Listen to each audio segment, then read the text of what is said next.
Bom dia, tá começando mais um episódio da Lolere, seu podcast jurídico direto, prático e sem juridiquês. Eu sou o Victor e vamos para mais uma semana, mais um episódio de segunda-feira. E no episódio de hoje, a morte de uma jovem, uma ponte usada para rope jump, abre um discurso sobre responsabilidade civil, omissão estatal e segurança em área federal. Também vamos falar do primeiro balanço do programa Brasil contra o Crime Organizado, com operações integradas contra facções em todo o país. No STJ, um comprador de imóvel conseguiu exigir, em ação individual, obras de infraestrutura em áreas comuns de um empreendimento. E na coluna LL Insights de hoje, a Meta acende um alerta para influenciadores. Perfis monetizados com crianças e adolescentes podem precisar de alvará judicial. E no final do episódio eu volto para ler o que vocês andaram comentando na edição passada e agradecer cada um de vocês. Peguem um café, coloquem um fone e vamos entender como essas decisões estão movimentando o direito no Brasil e no mundo. Durante esse final de semana, eu imagino que não tem como você não ter sido impactado com um vídeo da morte de uma jovem de 21 anos durante uma atividade de rope jump em Limeira, no interior de São Paulo. No entanto, como nós somos um podcast jurídico, nós vamos focar especificamente nos desdobramentos jurídicos da situação. E esse acontecimento abriu uma nova frente de discussão jurídica sobre a responsabilidade pela segurança da chamada Ponte do Esqueleto. Mas caso você não tenha ficado sabendo, o caso ganhou repercussão nacional após a confirmação de que a vítima foi lançada da plataforma sem que a corda estivesse presa ao equipamento de segurança. Segundo a Polícia Militar, uma testemunha relatou que os responsáveis pela atividade teriam esquecido de instalar o equipamento antes do salto. 6 pessoas ligadas à organização da atividade foram detidas após o incidente. Paralelamente à apuração das circunstâncias do acidente, a Prefeitura de Limeira anunciou que irá processar o governo federal por omissão em relação à área onde ocorreu a tragédia. De acordo com a administração municipal, a responsabilidade pela fiscalização, manutenção e controle de acesso da Ponte do Esqueleto é exclusivamente federal. A prefeitura afirma que, desde o início de 2025, vinha adotando medidas administrativas e encaminhando pedidos formais aos órgãos responsáveis para que fossem implementadas medidas de segurança no local. Segundo o município, a própria Câmara Municipal também encaminhou ofícios cobrando providências. A alegação é de que, apesar das solicitações, nenhuma medida concreta teria sido adotada. Em nota, o prefeito Murilo Félix afirmou que, além das circunstâncias diretamente relacionadas à morte da jovem, será necessário apurar eventual responsabilidade pela falta de controle de acesso a uma área federal, que, segundo ele, apresenta riscos conhecidos há anos e permanece sem medidas de proteção adequadas. A prefeitura informou que pretende levar a discussão ao judiciário e que continuará colaborando com a Polícia Civil nas investigações sobre o acidente. Enquanto isso, a apuração criminal segue em paralelo para esclarecer a atuação da empresa responsável pela atividade e as circunstâncias que levaram ao salto sem equipamento de segurança. Tomar posse em um cargo jurídico exige uma preparação acima da média. Se você estuda para concursos jurídicos, sabe que não basta só a dedicação. É preciso ter direção. Muitos candidatos perdem tempo com materiais desconectados, cronogramas improvisados e estratégias que não levam à aprovação. As assinaturas passe para a carreira analista da CPIURES foram criadas para mudar esse cenário. Você escolhe a carreira que deseja seguir e recebe uma preparação estruturada, pensada para quem quer chegar à posse com mais segurança e eficiência. Então, pessoal, se o seu objetivo é conquistar um cargo jurídico, clica aqui no link da descrição e descubra o plano de estudo ideal para sua aprovação.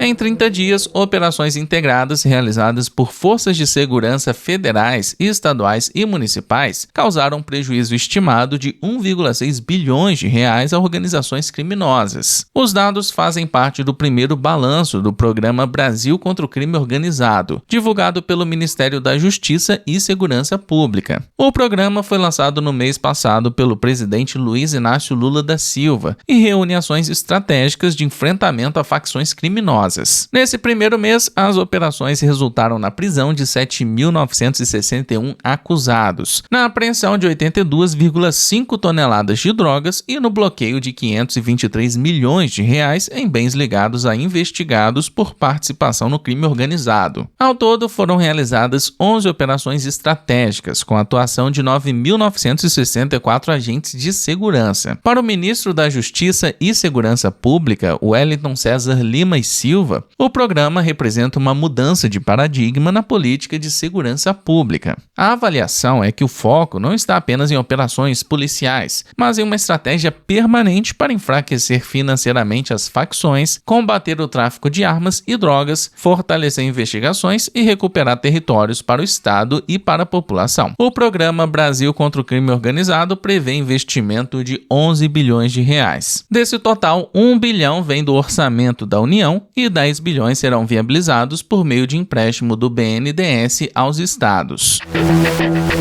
E vamos agora com o direito imobiliário. A terceira turma do STJ decidiu que o comprador de uma unidade imobiliária tem legitimidade para entrar com ação individual e exigir a realização de obras de infraestrutura nas áreas comuns do empreendimento. O caso envolveu um comprador de lote que ajuizou ação de obrigação de fazer contra a construtora responsável pelo loteamento. Ele pediu a conclusão das obras de infraestrutura das áreas comuns, que estavam atrasadas. A empresa foi condenada a finalizar as obras e também recebeu multa contratual pelo atraso na entrega. O Tribunal de Justiça de Goiás reconheceu que o direito discutido tinha natureza coletiva, mas manteve a legitimidade do comprador para propor ação individual. No recurso ao STJ, a construtora alegou que o comprador não poderia defender direitos coletivos em ação própria. Para a empresa, o direito discutido era transindividual e indivisível, e só poderia ser tutelado por meio da legitimação extraordinária. A relatora, ministra Nancy Andrighi, reconheceu que a obra em área comum configura direito coletivo em sentido estrito, porque afeta igualmente todos os proprietários das unidades do condomínio, mas destacou que isso não impede o comprador de buscar individualmente o cumprimento da obrigação, já que o atraso também repercute em sua esfera particular. A ministra explicou que a lógica do Código de Defesa do Consumidor permite a convivência entre tutela coletiva e ação individual. Pelo artigo 104 do CDC,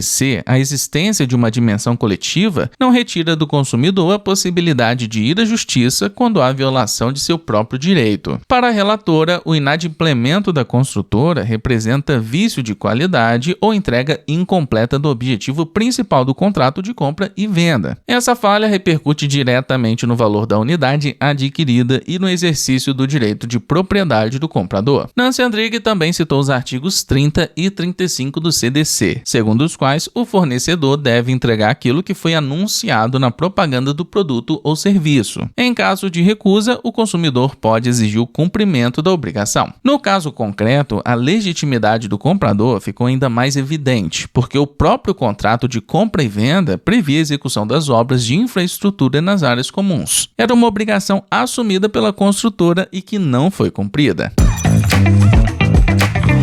E vamos agora com mais uma coluna do LL Insights, o espaço de análises do portal Lolere. E a de hoje é assinada por Camila Carrier, advogada de direito digital e direito da influência, que atua com assessoria e consultoria jurídica para pessoas e negócios em ambiente digital. O tema é a exigência de alvará judicial para perfis monetizados que usam a imagem de crianças e adolescentes em conteúdos digitais. Na última terça-feira, dia 9, diversos criadores receberam e-mails da Meta, responsável pelo Instagram e pelo Facebook, alertando sobre a necessidade de apresentar alvará judicial em perfis que utilizam a imagem de menores em conteúdos monetizados. A movimentação gerou dúvidas e desinformação. Afinal, toda criança que aparece nas redes sociais precisa de autorização judicial? Quem já tem alvará para uma campanha precisa pedir outro? E o que acontece se a regularização não for feita no prazo? A resposta passa por um movimento mais amplo: a aplicação das regras de proteção ao trabalho infantil artístico e do chamado ECA Digital a Creator Economy. Em março de 2026, a Meta firmou acordo com o Ministério Público do Trabalho e o Ministério Ministério Público de São Paulo para identificar perfis que possam caracterizar trabalho infantil artístico sem autorização judicial. A verificação considera fatores como a presença de crianças ou adolescentes como protagonistas, contas com grande alcance a partir de 29 mil seguidores e atividades recentes nas plataformas. O acordo prevê monitoramento, notificação dos responsáveis e até bloqueio de contas não regularizadas. Em caso de suspeita de trabalho infantil irregular, os responsáveis terão 20 dias para apresentar alvará judicial. A exigência tende a atingir perfis monetizados em que a participação do menor integra a produção de conteúdo. E monetização não significa apenas publicidade paga. Pode envolver campanhas, links de afiliados, comissões por vendas, permutas vinculadas à exposição, recebimento de produtos, benefícios, convite para eventos e programas de monetização das plataformas. Por isso, a discussão não se limita aos chamados influenciadores mirins. Mesmo quando o perfil pertence aos pais, a participação constante do filho pode integrar a estratégia de conteúdo e contribuir para os resultados econômicos da conta. Outro ponto importante é que um alvará para uma campanha específica não regulariza automaticamente a participação contínua do menor em um perfil ou projeto digital monetizado. Em geral, a autorização judicial é concedida para uma finalidade determinada, dentro de um escopo específico. Se a notificação for ignorada, a conta poderá ser bloqueada. E nesse caso, o problema deixa de ser apenas obter o alvará, passa a envolver também a recuperação do perfil junto à plataforma e os impactos da suspensão. A conclusão da coluna é que as notificações da Meta não representam uma mudança isolada da plataforma, mas um movimento regulatório mais amplo de proteção à infância no ambiente digital. Para perfis monetizados em que menores integram a estratégia de conteúdo, a regularização deve ser tratada com seriedade, antes que a situação se transforme em bloqueio ou em um problema jurídico maior. E esse é só um exemplo do que publicamos lá no LL Insights. E se você é advogado e tem uma leitura própria sobre o que está acontecendo no direito, envie sua análise ou tese pelo link na descrição. Tá na hora de construir sua presença digital e o LL Insights pode ser a primeira porta para isso.